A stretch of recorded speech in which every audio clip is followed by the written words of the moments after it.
Well, thank you all for coming on this rainy day. It's a rainy day and the bills are behind. You might as well be here listening to a talk on cobblestones. The talks are put on by the Historic Advisory Committee, which is a committee of the town of Victor, and we've been doing this for now 10 years or more. It's been we're very happy to have Douglas Farley with us. Jan and I were out driving one time, and we happened to go by the Cobblestone Museum. And if you haven't been there, it's on the west side of Rochester, Albion. Albion, yeah. 104, Ridge Road. About 3 or 4 cobblestone buildings there. Just a great museum. We got a nice tour of it and had a great time. So if you're out that way, I would highly advise it. So Douglas is the director of the Cobblestone Society in Albion, and he's been there since 2017. I think the talk today is called Set in Stone, and I'll let Doug start. Thank you, Bob. My pleasure to be here. Can everybody hear me okay? Is that good? Nice, comfortable atmosphere here. Thank you for the invite. Doug Farley, I'm the director at the Cobblestone Museum, as Bob has shared. I was looking at my slide here, Set in Stone, the history of cobblestone masonry, maybe a little explanation on why we didn't say cobblestone architecture. We call it cobblestone masonry because of the fact that cobblestone buildings can be just about any type of architecture you want to find. You can find Greek Revival, you can find Italianate, you can find Federal. So to say that cobblestone is its own particular type of architecture is a misnomer. So if I say it today, raise your hand and I won't do it again. Okay, I'll try not to. I still make mistakes, but well, so thank you once again. We're going to get started with this slide. This is looking at Lake Ontario as enlarged to be what was known as Lake Iroquois after the end of the last ice age. This is kind of where our story starts. 10,000 or so years ago, when the great glacier that was covering this area was melting, and what we call the St. Lawrence River was completely blocked with ice. There was no place for the water to go, so it backed up as far as the Ridge Road, Route 104. Why I mention that is because of you can actually find lake-washed stones as far south as the Ridge Road. It was once the natural shore of the old Lake Iroquois, which was, we'd have to go back 10,000 years. So we're going to go year by year to talk about what happened after 10,000 years ago. Oh, no, I'm sorry. We won't go back 10,000 years. So we've covered that. Yes, it was the glacier that created the phenomena that we call cobblestone masonry today. When it came down from Canada, it pushed everything that was in its way under about a mile thick sheet of ice and pushed all the rocks that it found and all the outcroppings and just pushed them ahead of the glacier, rolling them and tumbling them with a natural type of abrasion that created what we call cobblestones. Cobblestones are a glacial remnant. They are a nuisance to the pioneers when they did arrive, but we recognize a cobble as from the Old English word cob, which meant a handful. So a cobblestone is a stone that you could fit in one hand. A pebble was something that you could pick up with a couple fingers, and a boulder was something that you needed a couple men and a boy to pick up. Okay. So that's the lay of the land 10,000 years ago, how we got these cobblestones. They're imported from Canada, if anybody asks you. So there, we talk a little bit about the, and I'm on YouTube too, so I got to remember to at least mention some of the things on the slides so people know what we're dealing with. Are they going to see the slides too when they look on YouTube? Okay, great, very good. We've defined the cobblestone. We've talked about the main characteristics can be held in one hand and that they were glacial field stones, but there's also another variety of cobblestones that were used for cobblestone masonry, and that was the lake-washed stones. A lake-washed stone is basically just a cobblestone, which is the large rounded lump that you find in the fields, and put another several thousand years worth of lakeshore abrasion on that same stone, and it becomes much smaller and much smoother and flat. So in terms of chemical composition, there's not too much difference between a field cobble and a lake-wash cobble. We find the lake cobbles today still at the lake, the skipping stones that we grew up with, and we still maybe occasionally will pick one up and toss it and see what we can do. But they're chemically the same, but they are the cobbles that were the building materials of our pioneer families when they arrived here in the early 1800s. We'll talk about why they used them and what they actually meant to the local families that decided to build cobblestone structures. There you can see a diagram. This large stone there in the center is actually a field cobble. It may look like a boulder, but it's not. It can be picked up with one hand. And then you can see the flat lake-wash stones there next to them. And some of the smaller rounded varieties. You can see a piece of a cobblestone wall that has broken down or failed. And you can't, it's interesting though, but you can't see to the back side of those stones. They appear as if the stones might just be 1 or 2 inches deep. Those stones are actually like 6 inches deep. So it's just the littlest portion of the stone you're seeing. The mass of the stone is hidden in the mortar. We'll talk more about the mortar. It was another important part of the story. We recognize 3 different periods for the cobblestone construction: early, middle, and late. All of the cobblestone buildings that we have today were built between 1820 and the Civil War. After that, none have been built. Into the future, none will be built. So, of course, there's always someone that wants to prove me wrong. If you have $1 million laying around, you don't know what to do with it, you may build one, but for most chances, most people typically wouldn't do it. Changes in masonry construction, of course, the mortar that they used in those days is no longer used. It's a historic mortar. And we'll talk a little bit more about the mortar. But we recognize 3 different periods. Each period, as you move forward, became more ornate, more artistic, and more of a demonstration of, yes, these buildings are something that we're proud of and we want people to notice. The early ones maybe just used the field cobbles that were taken from the fields, and the more modern ones at the end of the 1860s when people were finishing up. They used the lake-wash stones in very artistic patterns, which we'll show you too. Here's our Ward House. This is a National Historic Landmark. We have 3 National Historic Landmarks on our campus. This is the parsonage to the church which sits next door, which I'll show you pictures of. I think I showed you this so that I could talk about the coins. Q-U-O-I-N-S, it's a Scrabble word for your Q. Q-U-O-I-N-S, or coins. You would think it would be C-O-I-N-S, but it's Q-U-O-I-N-S. And it's those large, in this case, sandstone blocks that form the corners. In most every cobblestone building, once I say most, people will prove me wrong, but most cobblestone buildings use those to form a nice tight corner. If you can imagine, if you didn't have something like that and you're trying to make a corner out of cobblestones, you'd be bumping a rounded lump against a rounded lump, and you wouldn't have a tight corner, and therefore water could get in there. So this was the mechanism that they used to have a watertight corner. And the sandstone and limestone were found in great abundance here in quarries along this part of the state. Medina sandstone, if you're familiar with that term, it was one of the building materials of choice for the early cobblestone masons.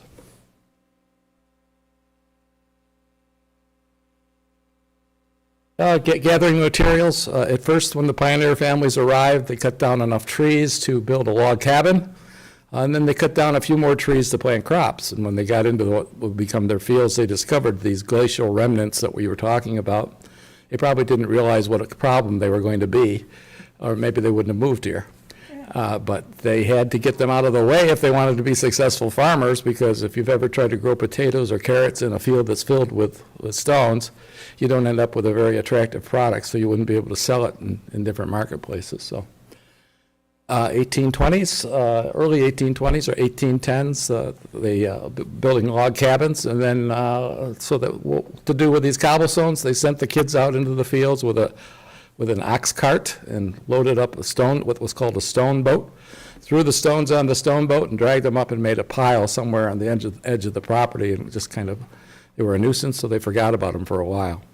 Fast forward to 1825, we all know what happened in 1825 that really set the course of American commerce. The Erie Canal opened up, and farmers suddenly became very successful at their trade. They had been just eking out an existence before because it was so expensive to ship their products to other markets. They could sell them to their neighbors, and they could sell them to their family, use them for their own use, but they needed to find a way, if they wanted to be successful, to send them to further markets that were further away. Erie Canal did that very successfully. As a demonstration of that fact, the cost to ship by overland by cart prior to the opening of the Erie Canal it averaged about $100 a ton. So you're going to ship a ton of your products, you're going to pay about $100. After the opening of the Erie Canal, that $100 cost dropped to $5. So now there's 95 new dollars sitting in your pocket, and you're thinking, oh my gosh, this was a good year. And you're getting a little bit tired of living in a log cabin, and now you're successful, you're affluent, you're wealthy, you want to do something different. You want to show the world that your pioneer decision was a successful decision. Sorry. So you wanted to build a new home. What do you build it with?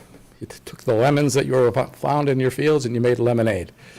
You took the lemons and you took your cobblestones and used them to build cobblestone masonry, cobblestone homes. And it was, what better way to show to the world that you've arrived in a pioneer land as a farmer or as a largely agrarian system, and you were successful dealing with the land. Take a product that was found in the land and use it to build your statement home. Very, very poignant example of how you succeeded using the land as your resource. So they were proud of these homes, very proud of these homes. They would not have been cheap to build, even at that time. They would have been much more expensive than, say, a brick home or a wood frame home, both of which would have been available to the pioneers in the 1820s. Brickyards were in place, people were building brick homes. We have a beautiful brick home right next to our cobblestone church. People were building wood frame homes. We have examples of wood frame homes from the 1820s on our campus as well. So they had choices. They didn't have to use the cobbles, but they did because of the wonderful connection that they felt it created for the land that they were using. How did they sort those stones? Well, they used what was called either a sorting board or a beetle ring. Those are two shown there. The beetle rings, anybody familiar with a carpenter's mallet? On the end of it, you'll find a metal ring, that keeps it from splintering. It's called a beetle ring, B-E-E-T-L-E. And that was an effective method for sorting the same stones. If they didn't have a sorting board, they may have had the beetle rings, but not the sorting board. Of course, it wouldn't take too much to make a sorting board, but of course, you'd use that to make sure that your stones were sorted by size, because one of the features of a cobblestone building is that the rows are very nicely settled with stones all the same size, and many times similar colors or colors that were used to create a pattern, which we'll show you in a second. Okay, masons use soft lime mortar, which is another important part of the story. Soft lime mortar, no longer used, but it was used for many hundreds, if not thousands of years. There's examples of soft lime mortar being used even in the Bible. So it was a historic mortar that came forward. It was used before Portland cement became a building material of choice. Very different from Portland cement in its compositions. But the principle of soft lime mortar was taking limestone, which would have been quarried locally in great abundance. I mean, they would have had no problem creating the mortar with the limestone that was available, and taking it to a lime quarry, or a lime kiln, excuse me, as demonstrated here in this photo, which was a large limestone structure of its own, with the base being opened for to put wood to burn in a chimney effect. And the top of the lime kiln, maybe 20-some feet high, was usually built on the side of a hill so that you could take limestone chunks and drop them into the top of this furnace and create a fire in the base, as I said, and burn them for about 2-3 days till the temperature of the limestone exceeded 2,000 degrees, at which point the limestone would glow bright red, and they would know that their process has taken place. Let the fire cool, get back in and see what's happened. You pull the limestone chunks out, and they still look pretty chunky. I mean, here they are. They didn't change much. But you hit it with a hammer, and it pulverizes into powder. So it has changed from calcium carbonate to calcium oxide. A chemical reaction took place. That then became known as quicklime. Quicklime could be used, stored in barrels or put a hole in the ground. And until you added water to it, and when you added water, it effervesced. A chemical reaction is taking place. The water is once again going back into the compound, and it would almost boil just by adding water. And then you'd add sand, stir it up, mix it up, and it became a very effective mortar, which was ideal for cobblestone structures because they already had those materials here, and the masons that were already here knew how to use the quicklime. So. The walls themselves, cobblestone walls. When you look at a cobblestone building, you may not guess by looking at the outside, but if you go inside and look at one of the window wells, you'll see a wall that's almost as thick as this podium. The 18 to 24 inches thick are the typical cobblestone walls. And why is that?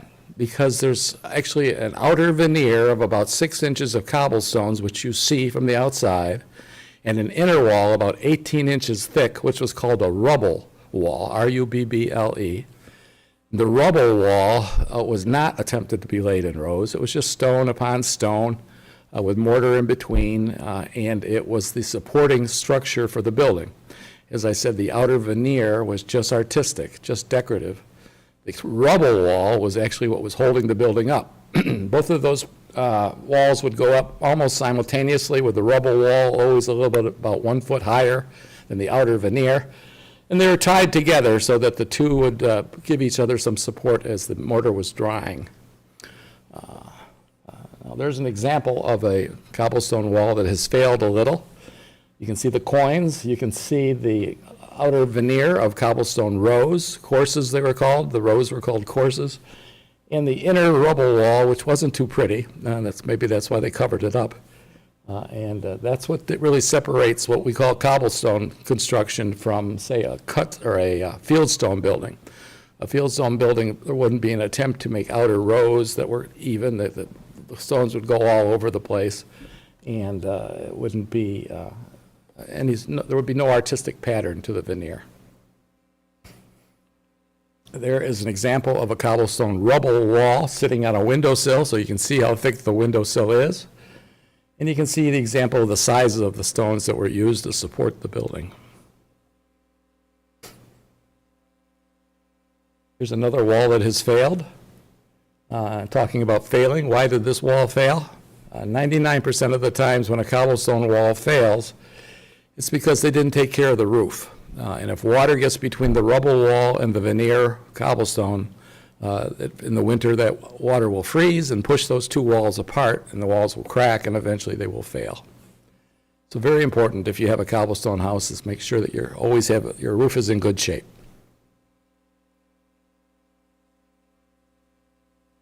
The artist's mason signature, as I said, there's different type of mortar embellishments, different tools that the masons use to create their own signature design.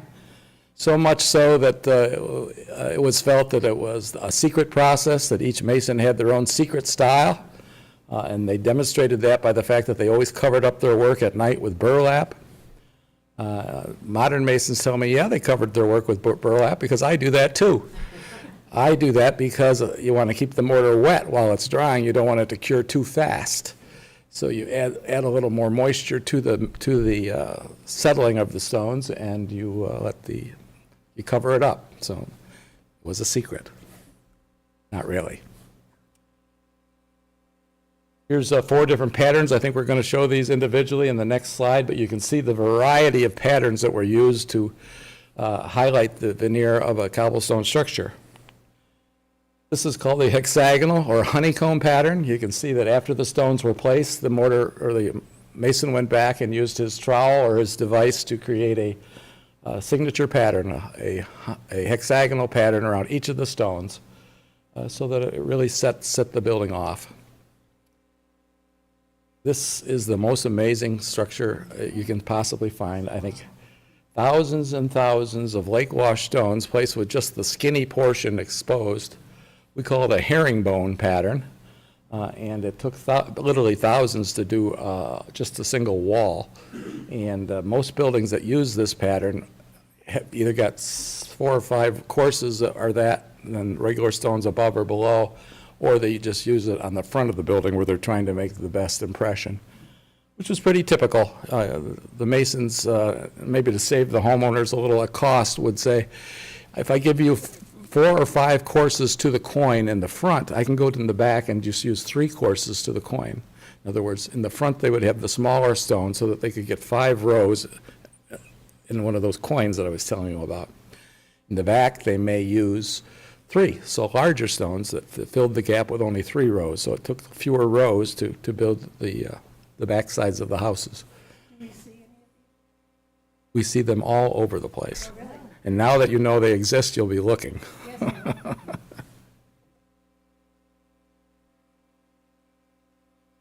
Okay, and where are these cobblestone buildings? Why are they so important to Western New Yorkers?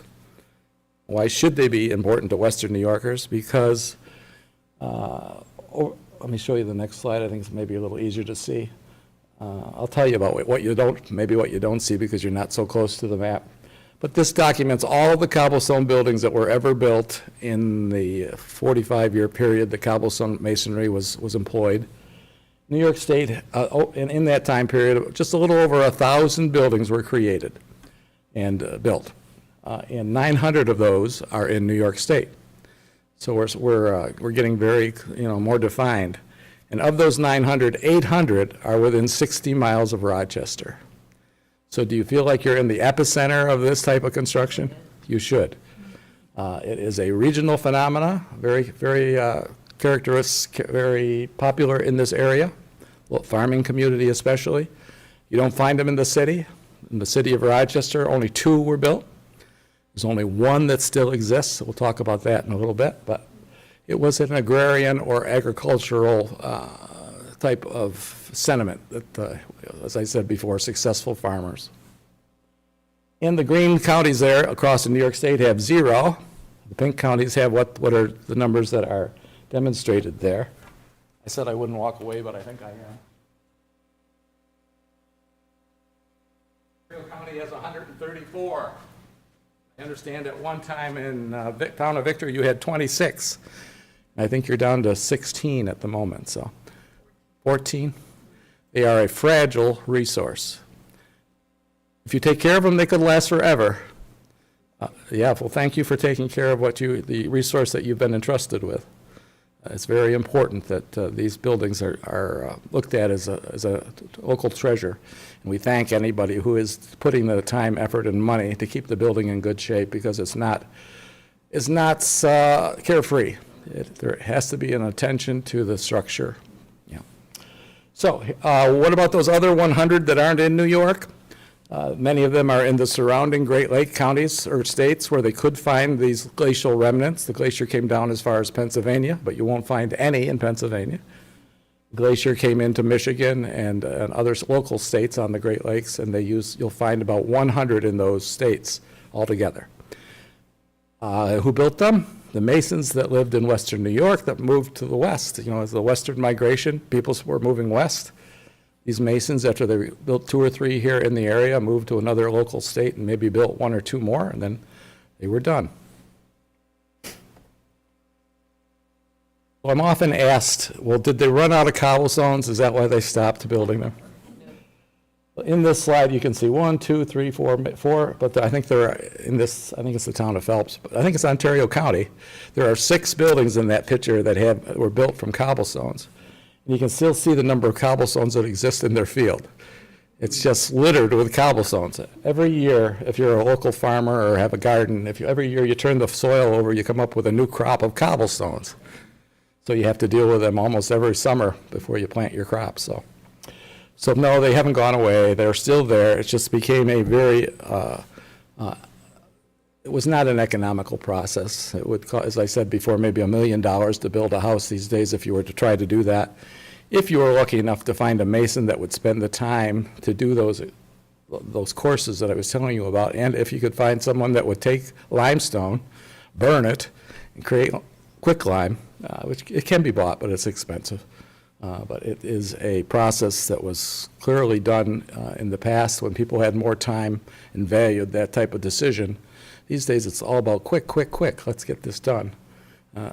People didn't want to do the artistry that we find in these homes. Okay, here we are. I was asked to create a couple slides of buildings that were in the Victor area, so I'll show you some. I didn't do all 14, but I did some. This is 6452 Victor Manchester Road, Route 96. We're very close to that, right? Built in 1836 as a general store. It served as a succession of businesses, and I think it's still a store, isn't it? You do? Well, thank you. Tell me about it. What are you doing there? I just have my office there. Okay. I own a company called Budget Blinds, Budget Blinds. and it's just our office. That's why I don't have a big fancy sign out front. I'm not looking for people to stop. How long have you owned it?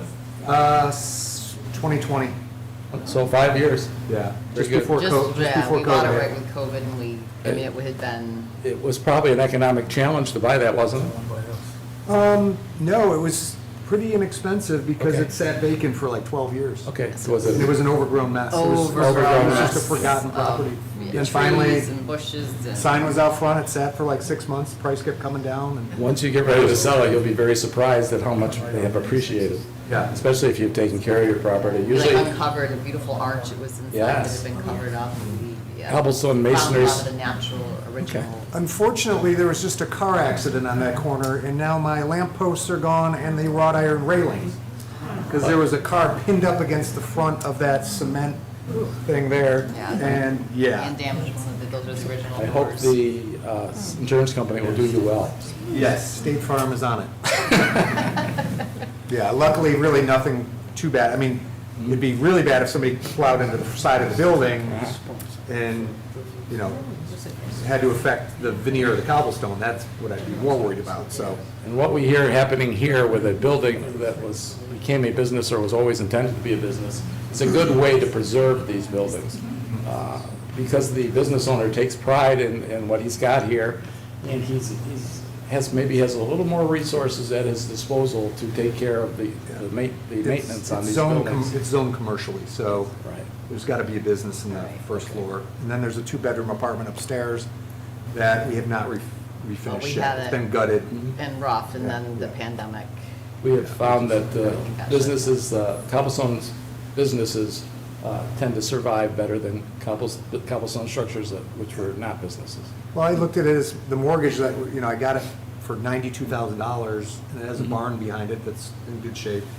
And that little mortgage payment I have was what I was paying in rent for my business for 10 years, Well, for good, some, 700 square foot office in town. good financial decision. So, Thank yeah, you. Thanks it's again. getting there. I promise it's going to look really nice. Well, when you have an open house, let us all know. Oh, yeah, all right. I'd be happy to show it off once Yeah. we're done with it. And So, you've got the. but it is remarkable how nice, I mean, how good the cobblestone looks. When I bought it, there was maybe on that east side there, maybe the size of a beach ball where the veneer had fallen out. Right, And that was it.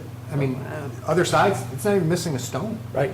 For So the most part, 200 years old, they still survive and they're in And good then shape. we hired a gentleman who. I've got a local guy who's been working for the last 5 years. He just comes and goes when he wants. Touches Does it the- up. Done stuff Does the overseas. pointing work. He knows what he's doing. to Yeah, he's keep a it. he's a local fireman. Well, thank you for that testimonial. Sure, yeah. Here's our next one, 422 Victor Egypt Road, built in 1835, now part of the Cobblestone Creek Country Club. At don't imagine anyone owns that one. Okay. Have you seen that one on Cobblestone Creek Country Club? Do they use it for like their pro shop or anything? No, it's for the, attached to the swimming pool. It's Oh, swimming on the Pool other in side. the neighborhoods, like community center. Center? Yeah, good. Very good. Looks like it's in great shape. Fisher's Railroad Pump House, I think we're very close to that, aren't we? I've been there. Said to be the oldest railroad building in the state, built in 1845, provided water for steam engines. And Mr. Fisher's was, I guess, active in the railroads. Is that how the community of Fishers got its name?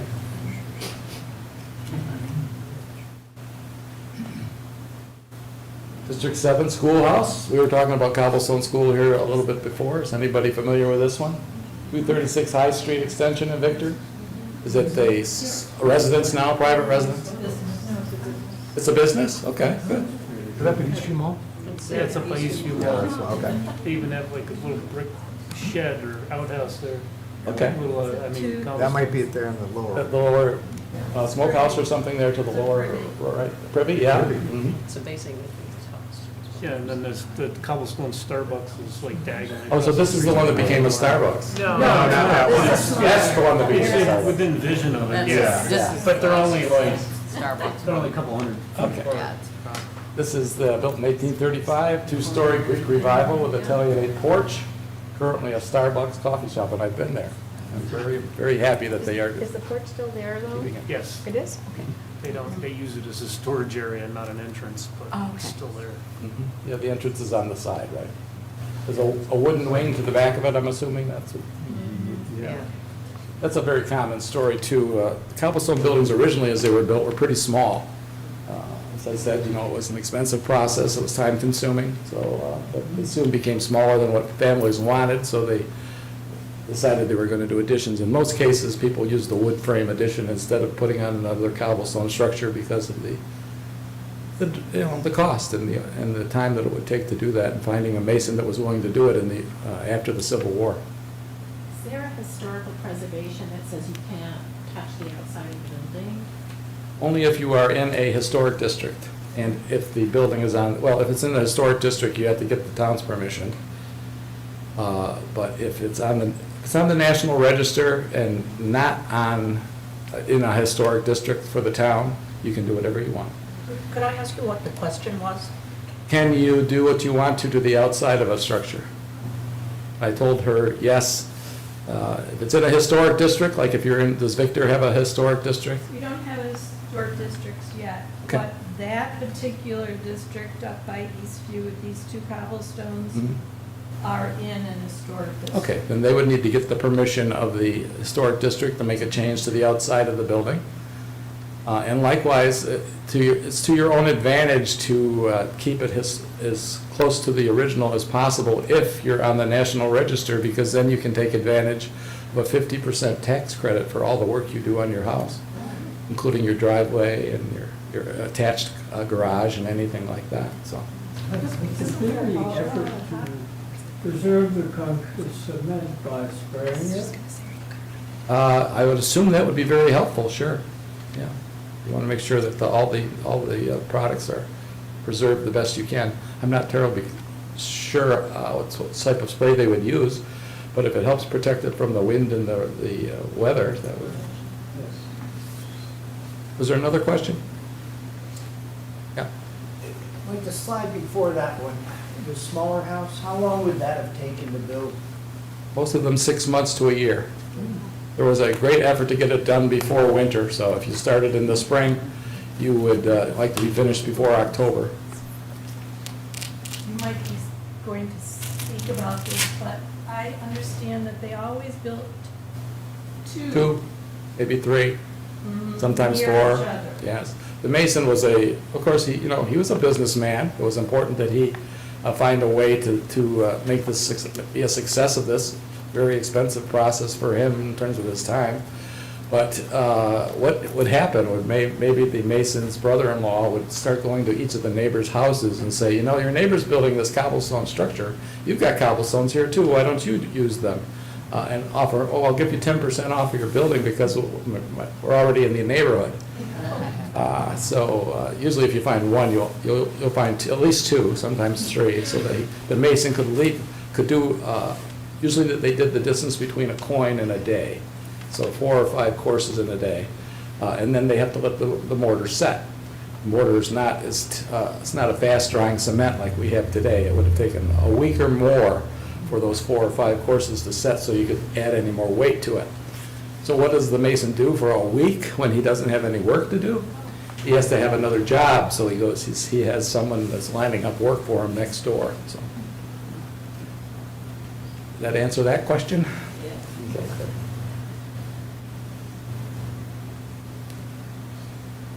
Well, there's our Starbucks. They've done a very tasteful job. That's the only sign that denotes Starbucks on the building. So they were very, very tasteful in how they handled that. I know in the village of Lewiston, they have a Tim Hortons, and the community insisted that they not have a lot of signage on their historic building. So they had something similar, just, one sign basically that says Tim Hortons. Cobblestone Arts Center, so I'm assuming it had an arts history before it was a Starbucks. They moved that to a different building. Sure. A couple miles away. Jenks store, built in 1834, 2 East Main Street, Victor, later Jacobs and Son, which I think is still a business. Yeah, it's Sweet a Basil. restaurant that just closed, called Sweet Basil. Yeah. Oh, it's across the street? We could throw a stone there? Yes. Okay. 1410 County Road number 3, built in 1833. You can see the transition there. They changed the porch and what have you. Sunroof 444. 444, that's what I thought, going up on Maple. Taking off It's a half-mile away. taking off the 20th century awnings there at the top and returned it to a little more of its original state, I'm sure. Here's the one I told you about. I said we would talk a little bit about this. This is in the city of Rochester. 1090 Culver Road. Has anybody heard the kaflaw that's going on with this property? No. Okay. There was an effort afield to tear this down. Yes, the last remaining cobblestone in the city of Rochester. It used to be Culver's Furniture, right? Next door, there was a plaza, Culver's Plaza, right? And am I in the right ballpark? But anyways, Dollar General wants to build a store there, and they want to knock this down to use it for a parking lot, so.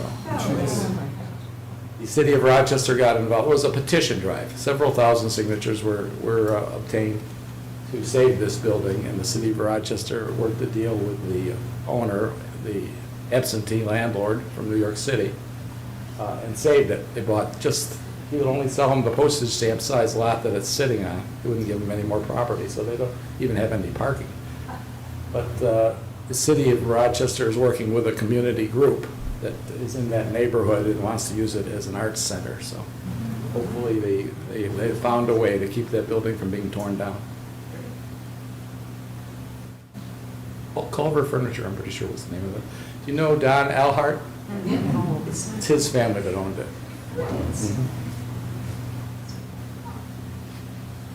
sure Don doesn't want to tear it down. No, he doesn't want to. He came to our meeting just a few weeks ago. On November 1st, we had what we call our annual meeting, and he was our speaker to talk about the effort that took place to save this building. Rochester's last cobblestone house could become a Dollar General parking lot. As if there weren't enough Dollar Generals already.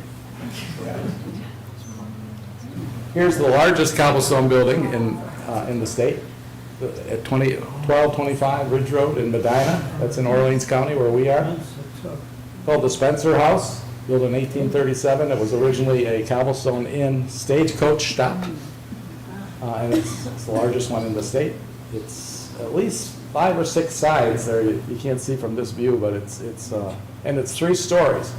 You can see 2 of them. The 3rd story is down below. It's sitting on a hill, so the back side of it has a 3rd story exposed. That would have to take place. Here is an example of a cobblestone building that was built in another state. This is Michigan. You can see very similar in style to our local cobblestone buildings, but it was built by a mason that left, say, the Rochester area, moved to Michigan and built another home.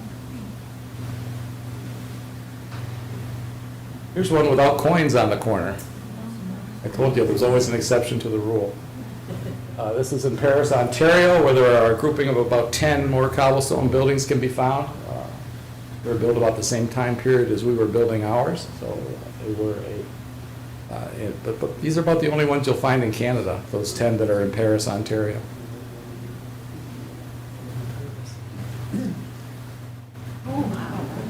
This is a wonderful day trip for you if you're looking for someplace to go other than the Cobblestone Museum. You can go to Valkville, New York. That's just off the thruway on Route 20, and it's in Madison County. That is currently a restaurant, and we have wonderful cuisine there. We took a field trip there in May of this year, and it is originally, historically, it is probably the first shopping mall. Each one of those segments that you see there was originally a separate store. There was a dry goods store, general goods, fabric store, grain store, you name it, that was in there. They had like 6 different stores within that building, one building. It's pretty much always been a commercial building. Here you can see the awning for the nice restaurant, which is inside. Ye Old Landmark Tavern is the name of the restaurant. What year was it built? Well, I don't have that, but I think it's 1830s. Every cobblestone building that was ever been built is described in detail on our website, cobblestonemuseum.org. What's the thing on the top? It's kind of like a cupola, probably to look out towards the lake.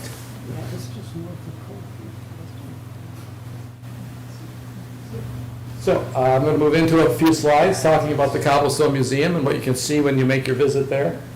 I have driven there from here. It took a little over an hour to get here from the Cobblestone Museum. But believe it or not, the road goes both ways. You can drive there in about an hour. So most people closer to the city will say, I can't get there. There's no way to get there. Well, oh, yes, there is. You can do it. This time of year, we're open by appointment. But come April, when we open for the season, you're welcome to stop in any day. We'll make sure that you get a tour. But if you'd like a tour in the next month or so, you can give us a call. We'll be glad to arrange a tour for you. So what do we have at the Cobblestone Museum that's so unique? Here we have the Cobblestone Church, built in 1834 in one season, as we described. They did that so that they could have the totally enclosed building so that the water wouldn't get between those walls. It's field cobbles. It's larger field cobbles, which was typical of the early cobblestone era. And it's got the rough cut coins. The cut stones that were used for the coins were not smoothed or made to look as if some buildings have coins are completely smooth and flat. These have rough cuts, so they didn't attempt to do the final work on the coins. How did they move it? It was moved to Albion. No, this one that was built on site. Oh, It is the same roof. Their church moved? Sorry. Oh, the congregation moved, right? Oh. In 1895, the congregation that was using this as a church moved to Albion and walked away from that building. Fast forward to 1960, when the Cobblestone Museum decided they wanted to save this building, because if you can imagine, from 1895 to 1960, a lot had gone wrong. And one of the things that had gone wrong was they were using it for cabbage storage. So the building didn't have normal everyday maintenance, so it was needing a lot of TLC. And a group of concerned citizens in 1960 said that we want to save this building, we want to turn it into a museum to talk about the importance of cobblestone masonry. So it was our first building. It's now a National Historic Landmark. New York State, the U.S. Department of Interior has recognized it as a resource of unusual quality and design and an important part of the American story. And we have 3 National Historic Landmarks. All 3 of our cobblestone buildings have been described as National Historic Landmarks, which is the same designation that's been given to the Washington Monument and the Lincoln Memorial and all the finer buildings that you would probably visit. So We are very proud of that designation. To show you how few buildings are actually given that designation, for every 2,000 buildings that are placed on the National Register, only one becomes a National Historic Landmark, so. This is the inside of that church. You can see that when you visit. We still have weddings, and occasionally there'll be services in the church. The congregation that left there in 1895 occasionally wants to come back. Now that we've done such a nice job of keeping it up. You can see the overhead heating structure there. Those flues actually carry the exhaust fumes from the wood-burning stoves, which you can't see, but they'd be on the left or the right side of the end of the picture closer to us. And that wall that you see that kind of looks like it's a three-dimensional wall is perfectly flat. It's called a trompe-l'oeil. It's an optical illusion. The artist who painted that gave it a three-dimensional view, even though it's completely flat. That's original. 1890. The last redecoration was 1860, so that's when they remodeled. Prior to that, all the pews were facing the other direction. As you walk in where we see this side of the picture, the pews would have been facing the way you walk in. Now they face has become the platform there, or the altar. And originally all the pews were painted stark white, so that was original. Typical Protestant church in the early 1800s wanted to be anything but Catholic.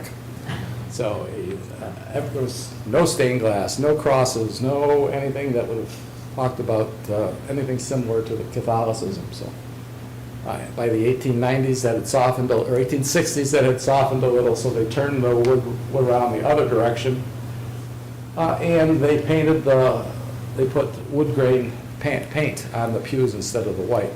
Those are the same pews. If you look when you get to the church to look at the pews, you'll actually see some of the white flecks underneath the wood grain. And they've taken tools, I didn't know you could, but you can take a tool that has kind of like a graining pattern on it. You can take that, and with your artistry, you can create wood grain on a painted surface. So, look at it today, you think, oh, those are beautiful wood pews. Well, they were painted white at one time. Here's our ward house. I showed you a shot of that earlier. That's the parsonage for the Cobblestone Church. It was built about 5 years after the church. One of the early parsons to the church, it was a Universalist church. I didn't mention that, but he had 10 children, so this obviously wasn't going to work. They put a wood frame addition onto the back side of that to accommodate the larger family. Interesting part of the ward house story, that building we just looked at is, you may recognize this fella. He's Horace Greeley. If you remember from your school days what Horace Greeley's claim to fame was? Go west, young man. Yes, go west, young man. Encouraging westward expansion. He was the editor of the New York Tribune, and he actually ran for office. I have right there that he ran, I think, for vice president unsuccessfully. But he owned the ward house for a period of time. His nephew purchased it, and Horace Greeley signed a second mortgage, or a mortgage for him, and the nephew died, so Horace had the honor of owning that ward house for a period of time. So he came to Albion to make sure it was ready to sell, and while he was there, he attended our Cobblestone Church. Who's the picture? Horace Greeley. Oh, I didn't know if it was the owner or the party. He was an owner of the ward house. The ward house got its name from the last owner of the building, Inez Ward, who gave the building to the Cobblestone Society. Do things like that, we want to recognize you. Here's the interior. This is the dining room for that Cobblestone ward house.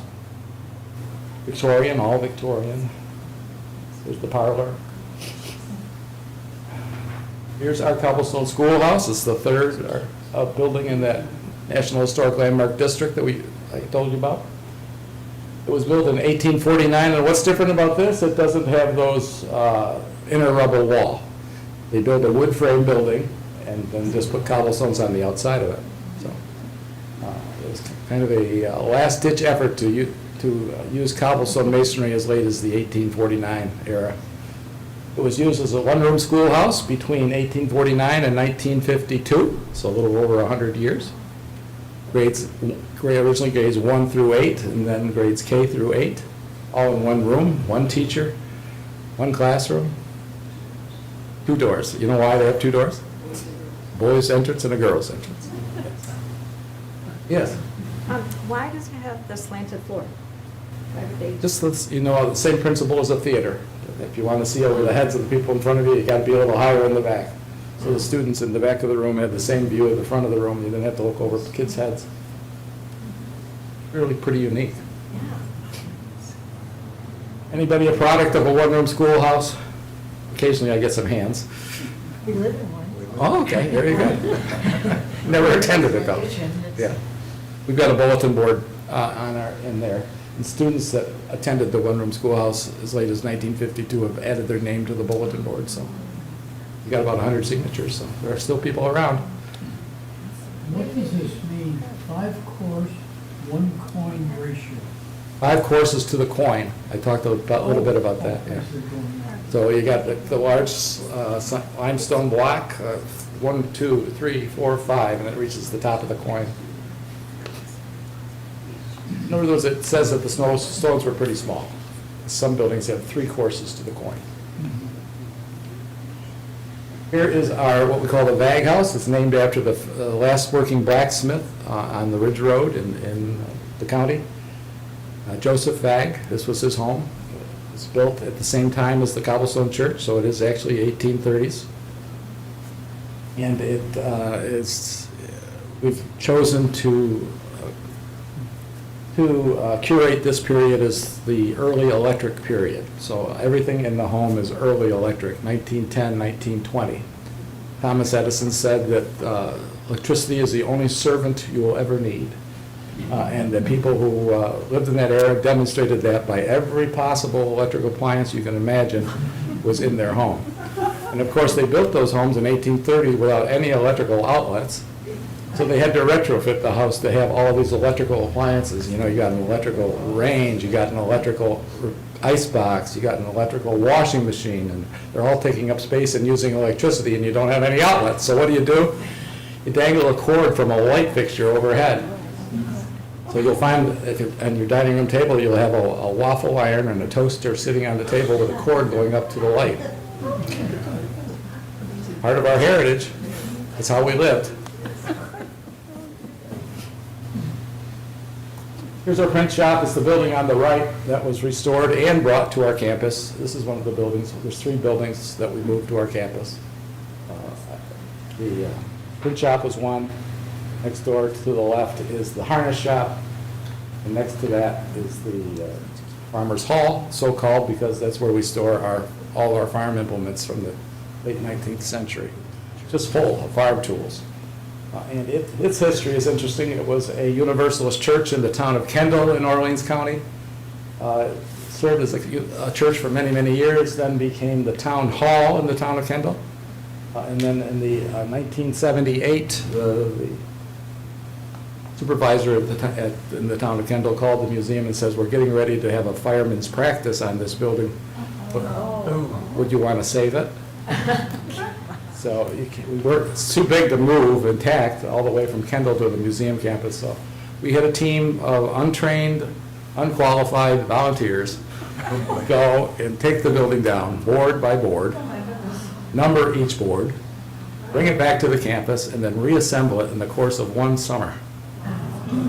And it's still standing. Any leftover boards? No, every board was used.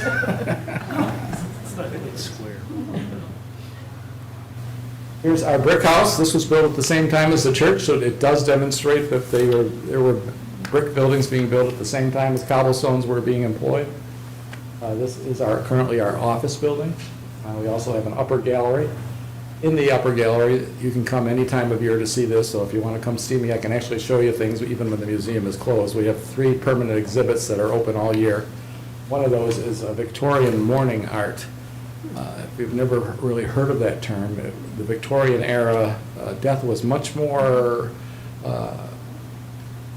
highly regarded. And if you had a family member who was dying, you would maybe get someone to make a a portrait of that person, usually a sketch or something, or you'd have a painting made of that person. Sometimes even after the person had died, they would make these mourning arts. And throughout that process too, they, most everybody had what they call the hair collector. Anybody familiar with that term? You take your hairbrush at night, you brush your hair, you pull the hair out, and you put the hair in a hair collector. And then after you pass, an artist would take and make a wreath or a piece of art out of your hair. Today it sounds a little morbid, but it was a very popular art form in the Victorian era. People wanted to remember their loved ones. And it seemed as if, death is awaiting all of us. But in those days, seems like it was more certain. If a family had 6 or 8 children, that maybe 3 or 4 of those children would die before they became adults. So family had to have a way of coping with that. So one of the ways was creating an art piece that helped them remember the family member. This is in a time and age before photography really became what it is today. You'd have also death masks made. Dead person would be, before they were embalmed or whatever would happen, they'd make a mask, plaster of Paris mask of the face, and then that mask would be used to create a bust, and then the bust or the mask would be displayed in the home of the family members. 200 of those pieces are on display in this building, so if you can imagine that. Here's our most recent acquisition. It's called our Visitor Center. This is another brick building across the street from our church. We acquired this because they were talking about turning it into a Crosby's, which is a convenience store in our area. And we didn't want to see it ruined, and they'd probably knock it down before they built a Crosby's, so we wanted to save it. So we bought it, and we're going to use it as our visitor center. All of our tours will eventually start here. And we're going to put a meeting room behind it because we don't have a place for a large assembly. We're going to have a 99-person meeting space. And why 99, not 100? Because at 100 you need to have a sprinkler system. I just made that public, didn't I? Hope I'm not in trouble. But we have a building permit for a 99-person meeting room. If we put 100-person in there, we didn't know it, right? That's the end of those slides, and you asked me to talk for a half hour. I think I talked for an hour. I'm sorry. We're going to do questions. Yes, sir. Did Rosendale Cement play any special role in this construction? Where were they? Pardon me? Where were they located? Rosendale? Mm-hmm. In Ulster County, Orange County. Oh, okay. I've not heard of them. I don't know if they did any work up this far, this area. There were a lot of local Waterproof masons. cement. Yeah, that was developed with the Erie Canal as well. There was no waterproof cement prior to the building of the Erie Canal. The masons that discovered that technique and the materials that were needed to make hydraulic lime, it was called, so it could be cured underwater. They became the first engineers in our state and founded RIT Technical. But prior to that, there wasn't even an engineering school in New York. So the lessons that were learned by that outfit that you're talking about and by all the engineers that worked at the time of the Erie Canal became very, very important to the history of the state. Yeah. 2 questions. One is in the western New York area, how many masons would you guess are identified? We have a list of about 20. And my I'm not other sure. question, my brother's cobblestone in Stanley has a slate roof on the top. Right. The That would have been house- common. Beg your pardon? That would have been very common. The Strong Road house is shingled. How many houses have different structures in their roofing? I Slip- found the slate very interesting because he just had. They had money to use because slate would have been the most expensive process for the roofing. And it's intact. Yes. But more commonly, if people wanted to have a cobblestone building but didn't quite have that amount of money, they would have put wood shakes on or wood shingles on their roof prior to asbestos. You mentioned both the Portland cement as well as the quicklime that were used, the earlier version. Are they, although they're chemically different and they handle differently, are they functionally equivalent? No, they're very, very different. And one of the reasons, that if you were going to build a cobblestone building today, you'd need to use the quicklime because of the properties of quicklime as opposed to Portland cement. A quicklime building never 100% hardens. It's always able to adjust to changes, say a minor rumble, earthquake of some sort.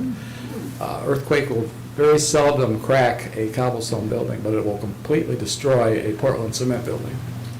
Portland, once it sets, it's completely set, it's not forgiving at all. And if there's any change that takes place, it will crack and fail. Cobblestone buildings have been withstanding minor earthquakes ever since they were built and not even cracking, because the mortar does not completely harden, as opposed to Portland cement, which almost dries overnight. Thank you. Yes. Oh. We'll do it the official way with the microphone, now that we're all done.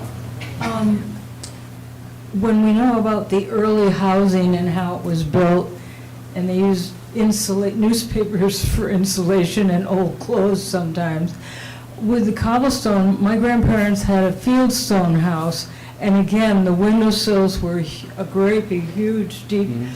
How much does that, over a heating period of the winter, help to heat the house, minus like being a house that's just wood? Does any of that help keep the house warm? No. Just the opposite. Stone is one of the worst insulating materials possible. And if you're stuck with just stone as your insulating source, you're in trouble. Many people have taken their cobblestone buildings and have put studs inside the building and put studs so they could put insulation inside the building, then put modern wallboard over those studs and build a house within a house. What have you guys done with yours? That's exactly what we did. Oh, okay. Yeah, spray foam, I mean, this thing is so secure now, It's weather tight. Awesome. Yeah, very airtight probably. I just use a split duct system. I mean, it's only 900 square feet per floor. It's open, so one split duct takes care of it. It's about $100 a month. Yeah, so our cobblestone buildings are not insulated at all. All three of them are they're original. And in the summer, they can be like an oven. You get stones hot in the summer, they stay hot. In the winter, they become an ice box. It wants to stay whatever temperature is outdoors, the building wants to stay that temperature. So it's hard to heat or cool if you have done nothing to help. And that's one of the reasons they fell out of favor. All these buildings were done by 1865, and fast forward to about 1910. Why would I want to own a home like that? Look at it, it's old, it's not even modern. And it's hard to heat and hard to cool. People that live there says they can't afford to keep the furnace on. So in 1910, you could have picked up these buildings for a song because they were not popular. And by 1910, people thought, well, I don't want people to know I live in a cobblestone home, so let's cover it up with stucco. So cobblestone buildings were covered with stucco. And that happened to a building that was right next door to the Cobblestone Museum, which was a general store, and we didn't even know it was a cobblestone building until they knocked it down to put in a Crosby's. We would have worked to save it, but one of those things. We're not good insulators, though. Anybody else? Douglas, thank you very much. Okay.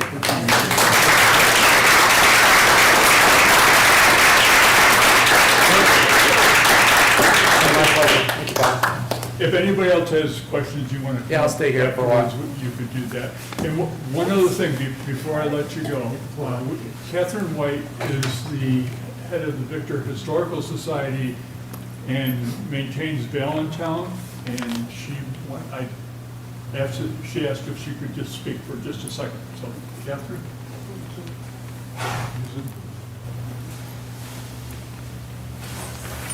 Hi, everybody. I think we all know that one of our biggest landmarks that had anything to do with the property came down on Monday. The tree was almost 300 years old, maybe. We had no way of judging how old it was. At one time I calculated, and I could be off on this, that tree was alive when Mary Jemison was alive. So it was a landmark long before the hall was built or anything. So I wanted to give you an update. I spent all day Tuesday working, calling Cornell, calling all the places. We have 2 different specialists who are going to try to either graft or clone the tree. He already, when I spoke to him on Tuesday, he came up right away that night and took tips of the branches. And he was very happy with what he found. So it's not a guarantee. And we have another arborist who was a very, I won't say now till we get, unless it's successful, because I wouldn't want to embarrass him. But he's going to take the acorns. Now, the way trees go, the acorns are daughter trees. The clones will be the tree. But and he also took scrapings of the inside of the hollow part of, and he identified it as a scarlet oak, and we never knew that. All this time, I had tried very desperately, misidentified it 2 times. And so that was interesting to find that out. We're waiting to hear. They keep them cold now, and then they start working in the spring when the growth, the most strength is in the thing to grow. So we're hoping that we are successful and we'll have her back, and maybe in a different way. But it was rough. We always knew that would happen. And she was very kind to us for the fact that she plopped right down on our yard and didn't, no danger. We've had her worked on for that purpose. We tried to keep her center of gravity because of the size. But what took her down was a twist. The wind did this to her. Instead of pushing at her, which most of the time, after 300 years out in the open almost, she was used, this was this. And that was at the end of it. So I just wanted everybody who knew about the situation to know that we are working to get her back. At least she'll still be with us in some form or another. Go ahead. Did you cut? So then try to count the rails? No, that's why I said it, I think it was a twist. It went up probably 6 feet and went up there. So that's where it ends. And we're trying to keep the base, we're working on ideas for a little library, a free library, or something that could be refitted within what's left of her, and people could go up, and we're also looking in for a plaque, because trees are a part of history as well as anything else. Yes? So, moved down from Maine, and in Yarmouth, Maine was a very big, huge balloon. What they did is they took a cross-sectional of it, and they have it on a big display. And people go by, and it's named, it has a name, and it's right there in the town square. Well, that we have enough pieces, we hope, for ourselves to be able to do an exhibit about her. And it has rings we can extrapolate, but because it was hollow inside, it might be difficult. She went a little hollow. But I just thought everybody would like to know, there's some hope there. We're going to get her back if we can. So, thank you. Thank you, Catherine. Thank you. And one last thing, the next program will be in December, and it's going to be Remembering Roseland, for those of you that are old enough to remember Roseland. Thank you for coming.